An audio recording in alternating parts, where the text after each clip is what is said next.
All right, this is the next episode of True Wrestling Fan Discussions, continuing our Monday Night Wars review series. This is going to be round 14 and December 4th, right? Yes, sir. 1995. I'm your host, Mike. I'm Frank. Let's get into it. Now, as of right now, your score is 9-3 Nitro.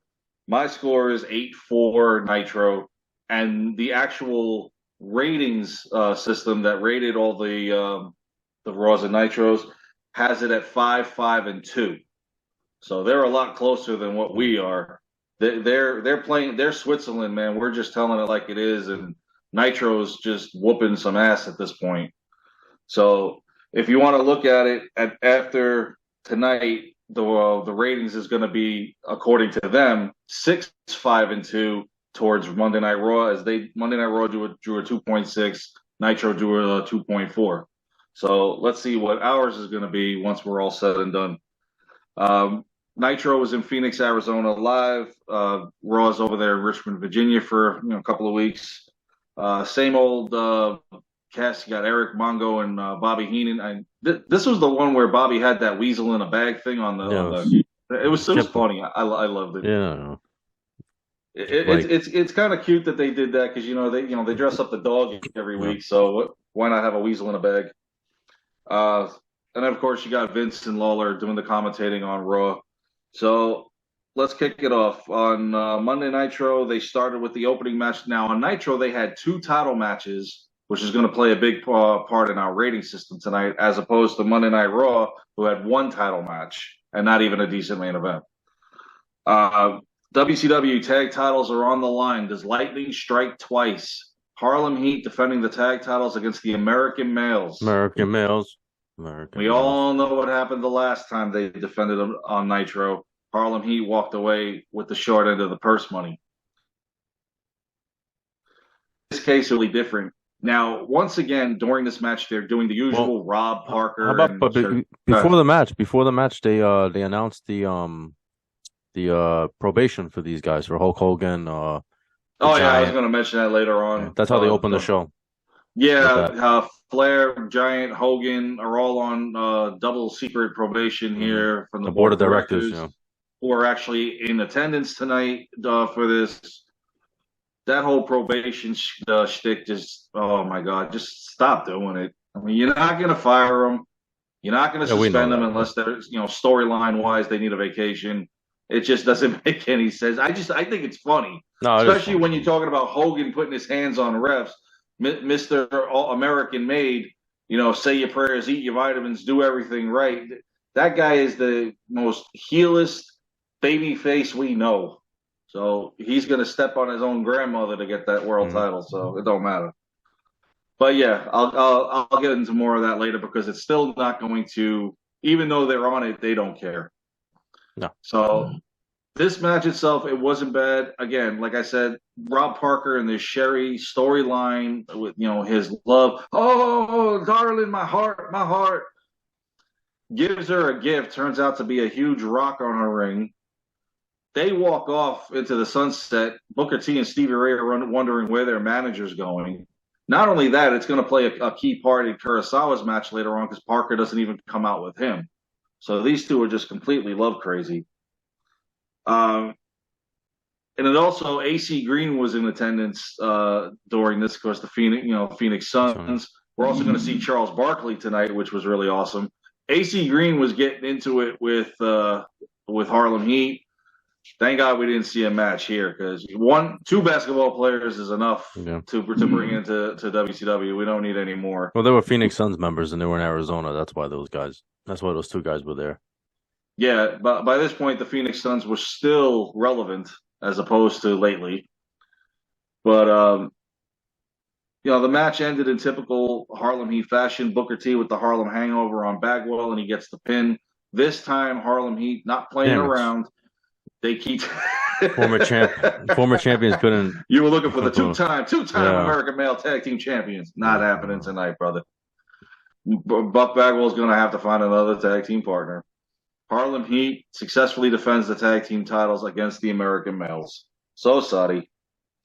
So let's go over to Monday Night Raw's opening, which was an awesome blockbuster match. We have Bob Sparkplug Holly and the number one contender, the British Bulldog. Again, they're not opening up with Bret Hart. They're not opening up, with Diesel, because people still need questions answered as far as, what's going on with him. We're opening up with a blah match for a guy that's like on top of his game right now. It just doesn't make any sense to me that you're giving him a squash opponent at this point. I mean, right? It doesn't do anything for him. Yeah, and on top of that, he's fighting, but Bret isn't. Right. So once again, the WWE champion's still not in action, and yet WCW is putting them out there every week. I don't understand it. This match, to me, it sucked.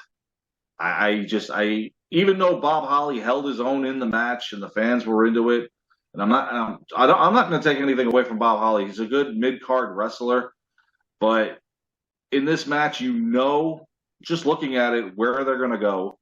Bulldog with a power slam and a pin, and the British Bulldog still has his momentum going into In Your House. So I just don't agree with the fact that he fought somebody of this caliber. He needed to put him in there with somebody else. Yeah. But unless they don't have anybody else. But in any event, let's stick with Monday Night Raw for their next backstage segment. They showed last week Bob Backlund attacking Bret Hart. We're back to this nonsense again when we thought we were done with it in WrestleMania. And then on Superstars, Backlund applied the crossface chicken wing on JR. This sounds like to me like how he was going into Survivor Series 1994 when he just snapped. He was putting it on everybody, and he was actually sort of relevant. Now he's not. Right. Like almost some people are going to look at it and go, "Oh, he's been campaigning, but I didn't know he was still an active wrestler. I thought he was just there, I don't know, just for fun." And then Lawler, he interviewed Bob Backlund. And Backlund was pissed that once he found out that it was just a non-title match against Bret Hart next week, because he's like, I want to be God again. Yeah. Oh boy! And then he flipped out and he just ran off. I just thank God it's not a title match. It makes no sense to have a title match before In Your House. I like the fact that Bret Hart's going to wrestle next week. But this is the guy that he said this was my worst WrestleMania opponent ever, and he's agreeing to get back in the ring. Well, he said the match was. I don't think he wasn't saying that Bob Backlund sucked. He was saying that the match itself. I would say if you rated his WrestleMania matches, that it sucked. That's got to be his worst. I think it was his worst opponent. Also, if you look at all his opponents he's ever had, up to from. And this is including the Vince McMahon ridiculous match later on. Yeah, I don't count that. I don't include that. But yeah, I mean, I guess it was just at that point. I was all his singles competitors. Bob it was a submission match, right? It was a submission match. Which one? I quit. No, it was I quit match. I'm sorry. It was I quit match. I mean, same difference, right? Yeah, it doesn't matter. So once again, they will face each other the following week. As we go over to Monday Nitro's backstage segment. Mean Gene interviewed Sting and Lex Luger about Luger's title match coming up later on in the evening against the Macho Man Randy Savage, and about the how Sting's in the Triangle #1 Contenders match at Starrcade. It's Flair, Sting, and Luger, and they did announce that if Luger wins the title tonight, that Savage would be put into that match. So. They're talking about the whole #1 contendership, and Luger laid it out there. You are my best friend, but this is business. Business comes first. If I have to, I'll lay you out. Sting pretty much said, fair enough. And Sting made it clear too. I mean, Sting made it clear too that he was, he would lay him out as well. And they have already before in the past. It was a good promo. I enjoyed it. Yeah, it was. And then, of course. I love how Sting's going to the back with Lex Luger, and then his music hits. Oh, yeah, I forgot. I got to go to the ring. Because he's the next match on the card. It's Sting versus Kurosawa, a match that pretty much didn't make any sense to book because it has nothing to do with the ongoing storyline. that we're doing here. If anything, I would have booked Sting, if not necessarily a Four Horsemen member, but a Dungeon of Doom member to make it more interesting. Since Luger is sort of part of it, sort of not. Tell this, make entice the story a little bit more. But Kurosawa, to me, over the last couple of weeks, has lost the impact that he had when he first came in, breaking Hawk's arm and all this stuff. And no Rob Parker in his corner, which would definitely play a toll in this. Sting with the Scorpion Deathlock and a submission, and it's over. Sting beats him. See ya. Kurosawa is now pretty much a jobber. It's Sting. Yep. Now we go on to our next match on Monday Night Raw, which was the Fatu and the Brooklyn Brawler. Would you consider this a jobber match as well, considering Brawler's been there for 10 years, pretty much, or about 10 years? It's a jobber match. Oh, man, that's not cool, the Brooklyn Brawler. Hey, eventually he makes a pay-per-view appearance, with The Miz later on I think it was 2012. Oh, Lord Jesus. The Brooklyn Brawler wasn't bad. He was their experienced jobber that stuck around for many years. And still, until he at one point and he was also Abe Knuckleball Schwartz. He was feuding with the Red Rooster, wasn't he? Yeah, that's not saying much. That's jobber against jobber in my book, unfortunately. And I mean, just because the Red Rooster character sucked to me. We've commented in great detail about that. Yeah. So we got Fatu and the Brooklyn Brawler. Fatu, a top row splash and a pin. Fatu gets the victory. Then they go to Bob Backlund's not done. He finds the sound guy and puts the chicken wing on him. So we're doing 1994 all over again. Pretty much. But Backlund's got no momentum whatsoever. Right. And it's not for the title. Exactly. Which makes it pointless. And if he wins, maybe he'll be granted one. But do you honestly think Bret Hart's going to go into In Your House with a loss? No. I can see it to the future. I already can tell you that's not going to happen. The next segment for Monday Night Raw, Doc Hendricks, then this was big news, announced who closed the open contract for Owen Hart at In Your House. It's Big Daddy Cool Diesel. Owen, I feel sorry for you, pal.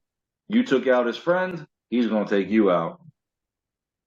So let's switch over to Monday Nitro, their next match of the evening. It was Flash Scott Norton versus the Giant. The Giant, yeah. And I was pretty impressed by this match.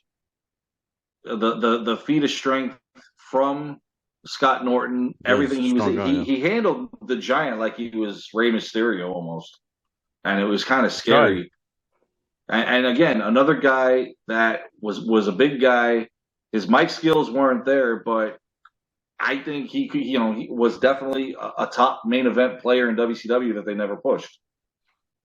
And of course, with the Giant, with his momentum heading to Starrcade, he's not going to get the loss.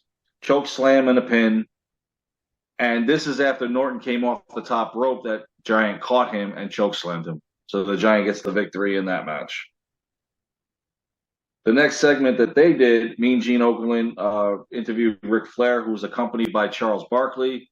Barkley's trying to tell all the Phoenix fans, Ric Flair's the way to go. Then they were kind of trying, boo Barkley, even though, they didn't really want to. But Barkley was behind Ric Flair 100%. Thank God he didn't get in the ring. So let's. It's interesting seeing Barkley, him, co-signing a heel. Usually the celebrities, they go with the baby face. Fan favorites. Yeah. But Barkley was kind of like an anti-hero in the NBA anyway, so he still is to this day. Yeah, on TNT when he's still the same way. He hasn't changed. So let's move over to Monday Night Raw. Our next match is the Intercontinental Championship. Razor Ramon defending it against Dean Douglas. Mm-hmm. Now, I'm assuming at this point he's still ailing from the neck and back injury, which is curious why, if he was injured, and that's why he was the first out of Survivor Series, and he's going to miss his match at In Your House against Ahmed Johnson, why was he put into this match? Guess maybe to see if he could still go. Maybe just, I don't know. I don't know either. kind of puzzling to me why it was. And this match was just like the rest of them with Razor and Dean Douglas. Razor hits the Razor's Edge on Douglas and gets the So you pin. go. It's over and done with. Razor Ramon successfully defends the Intercontinental title against Dean Douglas as Waste. he's going into Waste. In Your House in a tag team match with Marty Jannetty with Gat in their corner against the 1-2-3 Kid and Sid. That didn't make any sense to me. That should have been Razor and Kid straight up. If you want to add Jannetty and Sid, well, we've already got that Yeah, I later don't on know. tonight. I mean, I guess because we saw it. I guess we saw it already. I guess multiple times. Yeah. Marty was going after Kid too, right? Marty had issues with Kid, so maybe because of the Survivor Series as well. maybe it should have just been Marty versus 1-2-3 Kid straight up. That would have made sense, right? And then instead of Goldust at the Rumble, which we've talked about in Razor's bio, that 1-2-3 Kid and Razor really should have been fighting at that point, not Goldust. But it is what it is. We get what we get. Following that match, Brother Love, his guest was King Mabel about his casket match at In Your House against The Undertaker. 2 weeks in a row, Brother Love. Oh God, 1 week was enough. And he had a couple of surprises for Mabel, and Mabel's like telling him, "Dude, I don't like surprises." He looks like he was about to sit on him. Yeah. And not to mention how many times Brother Love saying, "Well, I brought the Undertaker in." Yeah, okay, whatever. Congratulations. Then you gave him up. You didn't, and you weren't managing him anymore. He was better off without you. His first surprise was the return of Sir Mo. He's alive from last week's loss to the Undertaker. Yeah, okay, it's huge. Because it was a druid coming out with a casket, and the druid happened to be Sir Mo. Yeah, because I guess Mabel thought that he betrayed him. Yeah, Mabel thought that maybe Brother Love betrayed him, but or Sir Mo at this point. Yeah. Because since Mo's coming out and he's unveiled, he's not sure he's on his side. Right. And they show that the casket's all graffitied up. Okay. That's your surprise? Man, Brother Love's cheap. King Mabel.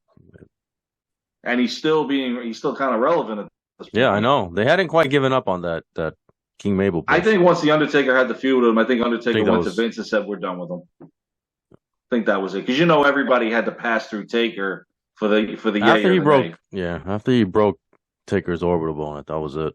I thought he was pretty much done there. Yeah, messed up. He had hurt Diesel too. Apparently they were going to fire him, and Diesel said, "No, don't fire him." He felt bad because he knew it's not that he didn't do it on purpose, So damn you, Diesel.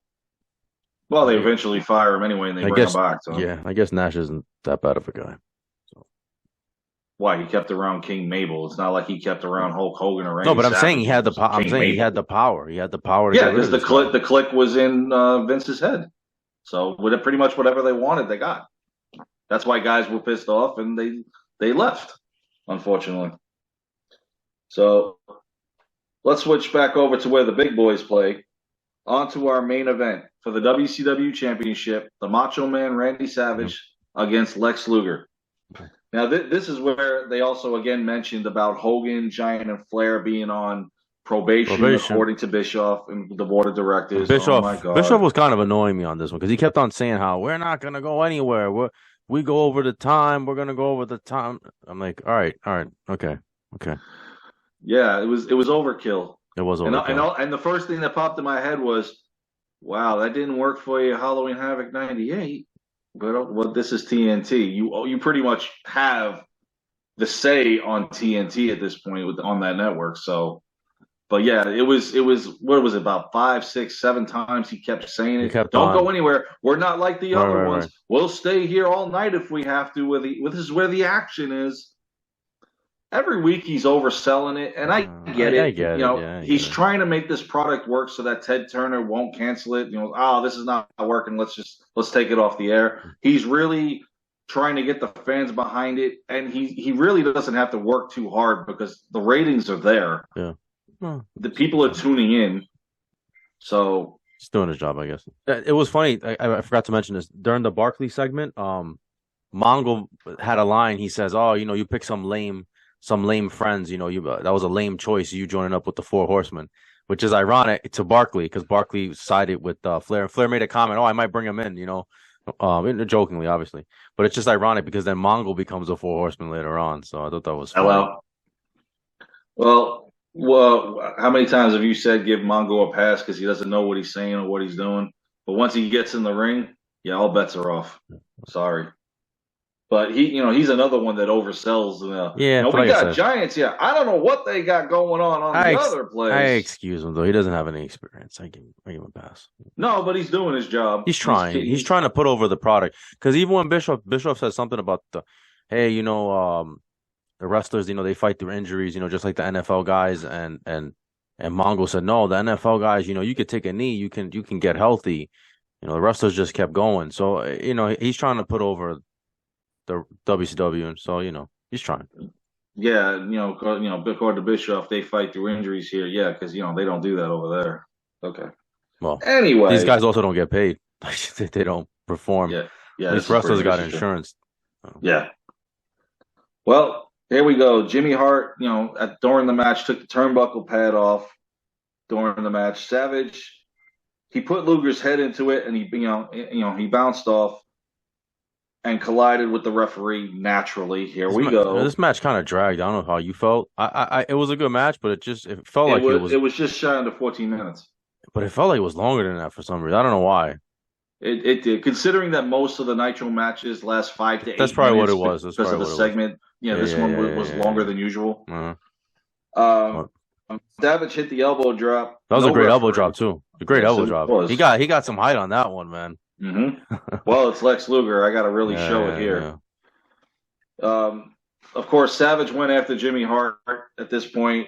Now Flair comes down. He hits Savage with a foreign object. Now we're back to Ric Flair. I don't understand. Savage.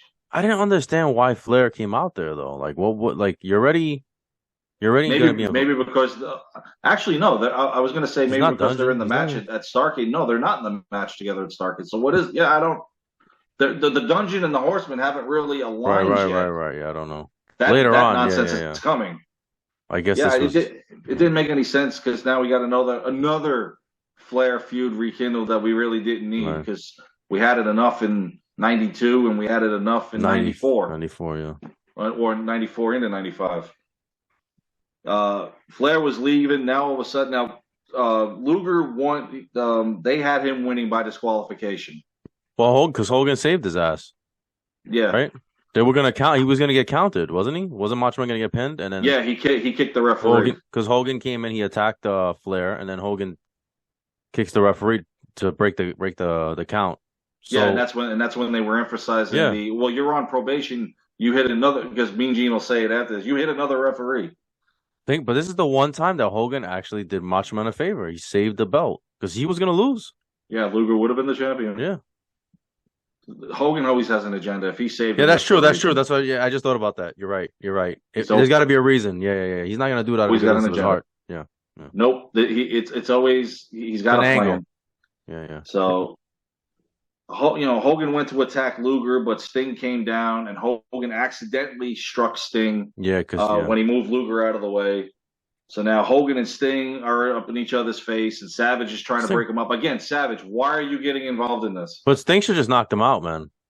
Yeah, I would have laid him out. Yeah. At this point, I think Hogan did it on purpose. I think Hogan hit him on purpose. I don't think that was an accident. Even though Luger was out of the way, hell with it. I think he just, I think he's just like, whatever. I think he's just whatever. It's possible. Again, but Savage trying to break him up, dude. Don't be a referee here. Let them fight it out. Yeah. Because you know what? In the long run, dude, they're gonna fight each other to get to you. That's the end game. Yeah, let them kill each other. And then Mean Gene get in the ring trying to interview, all three of these guys, and finally Hogan and Sting worked it out. They're friends again. Sting was like, "Oh, you got to understand, Luger's my friend." And he tells Hogan, "Would you turn your back on a friend?" And what I was thinking was, yeah, Hogan would. Hold my beer. Where's the list? Hogan would. I mean, how many times? He's like, I can't give up on him, and you wouldn't give up on Macho Man or whatever.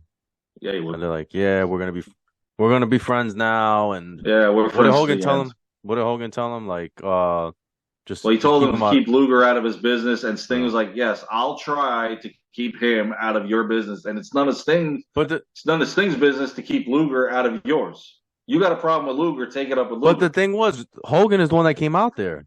Yeah. It wasn't Luger that came out during Hogan's match.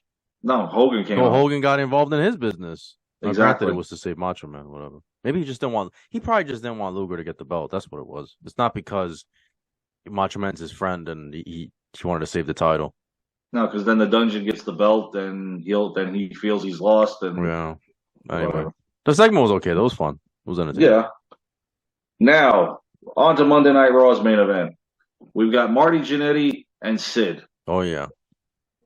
And naturally, DiBiase's getting involved. That's going to happen. DiBiase always gets involved. The 1-2-3 kid came out during this. Mm-hmm. So did Razor. Well, yeah, Razor was watching the back. Remember, he was Mm-hmm. watching on the monitor. And he knew he'd see the little slippery shit. Mm-hmm. The match ended in a no contest, pretty much. Razor chased Kid through the crowd. Then, of course, Sid powerbombed Jannetty, and DiBiase stuffed a $100 bill in Jannetty's mouth. Damn it. So this is what's building up to their tag match at In Your House. Now, we end the night with Todd Pettengill was with Dr. Jeffrey Unger, Sean's physician, about his condition. Isn't there like doctor-patient confidence? Exactly. Yeah. Since when is Todd Pettengill on that confidentiality list? Confidentiality, yeah. Yeah, okay. Maybe he signed the waiver. Maybe Sean signed the waiver. I don't know.